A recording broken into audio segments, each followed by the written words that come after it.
Yo, what is up sa inyo mga master? Kumusta ang lahat? Welcome back again sa ating channel. So, sa video na to, ito yung full review ng suspension na ikakabit natin dito sa ating motorsiklo.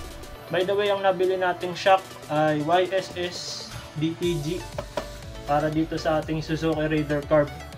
So, ito-testing natin yung performance nito kung maganda nga ba.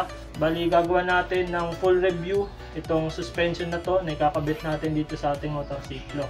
Pero bago ang lahat, unbox muna natin ito mga master.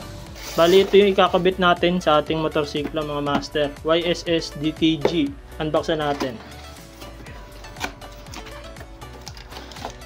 So, ayan. Merong instruction manual na kasama at sticker YSS. At meron na rin siya ditong pang-adjust dito sa ating suspension. Sumunod, itong pinaka-suspension na niya mismo. Ano? Ayan. YSS DTG. Ayan. Ang napili ko ay kulay black dahil mahirap naman kapag white yung ikakabit natin dahil dumihin yung white at hindi naman natin maabot yung ating suspension dahil nakakabit pa rin yung ating air filter dito sa ating motorsiklo. Bali, itong suspension na to meron siyang adjustable dito, meron siyang mark dito. Ayan. May nakalagay na S at H. Pag pinihit natin siya papunta dito sa S, ibig sabihin mas malambot. So soft yun. Kapag pinihit naman natin yung ating pihitan papunta dito sa H, ito naman yung hard or matigas. So bago nga pala ang lahat mga master, maisingit ko lang no yung mga basic features sa mga suspension. Especially kapag kayo nabili mong suspension ay fully adjustable. May tatlong klase kasi yung mga master. Una, yung preload. Pangalawa, yung compression. Pangatlo, yung rebound. Unahin natin mga master yung preload. Pagkadating sa ating preload, siya yung nagdedetermine kung gaano katigas o kalambot yung ating spring sa ating suspension. So kapag kinompress natin yung ating spring, mas titigas siya. Tapos kapag na-stretch naman yung ating spring, mas malambot yung play niya. So yun yung preload na tinatawag. Sumunod naman yung tinatawag na compression. Medyo similar siya kay preload pagdating sa tigas at lambot ng ating mga suspension, no? Pero ang pinagkaiba lang nila, yung compression, nakafocus siya dun sa play ng piston rod papunta dun sa piston natin. Kung gaano katigas o kalambot yung balik niya. Pagdating sa rebound, nakafocus naman ito sa bilis at bagal ng bounce ng ating mga suspension. So kung gusto mo mabilis yung balik ng suspension mo, dun mo siya adjustin.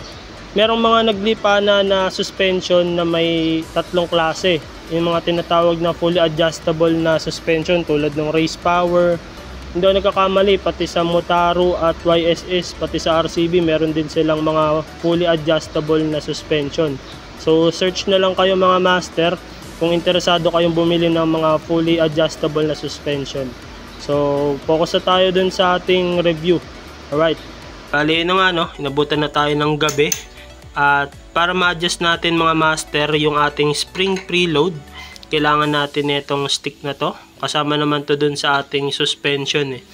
Tapos, ilulusot natin siya dito sa butas. Ayan.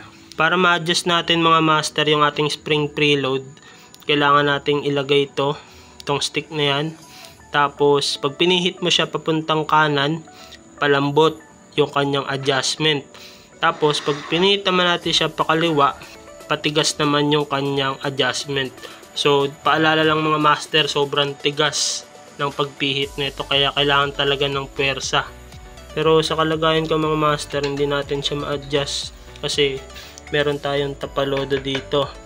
Kaya ang ginawa namin bago namin i-fix tong ating suspension, saka namin pinihit to ng mabuti. Sinit na namin sa pangalawa sa pinakamatigas para yun nga, wala na tayong paproblemahin. Although madalas naman akong may angkas at alam ko naman na mabigat yung timbang ko, kaya sinet yun na siya sa medyo matigas na play. Kaya goods na para sa akin yun. Pero kung ikaw yung tipong driver na 50 kilograms pababa, mas mainam na iset nyo siya sa medyo malambot para sa mas magandang play. So yun na nga mga master, overall okay naman yung suspension na nabili natin at ikinabit natin dito sa ating motorsiklo. kahit na sabihin natin na may angkas tayo or kahit na sabihin natin na tayo lang, okay na okay para sa akin kasi pwedeng ma-adjust yung kanyang spring preload. Kaya ayun nga, mas babagay sa atin to sa matagalang biyahe. Tapos pagdating sa lubak, okay din naman, napaka-responsive niya kahit na sabihin natin na nasa break-in period pa itong bagong kabit natin na suspension. Anyway, yun lang, sana may naitulong sa inyo tong video na to at kahit paano nakakuha kayo ng information regarding dito sa ating bagong kabit na YSS DTG na suspension. Yun lang, maraming salamat sa panonood, ingat sa lahat, enjoy the ride, ride safe, peace yo. Alright.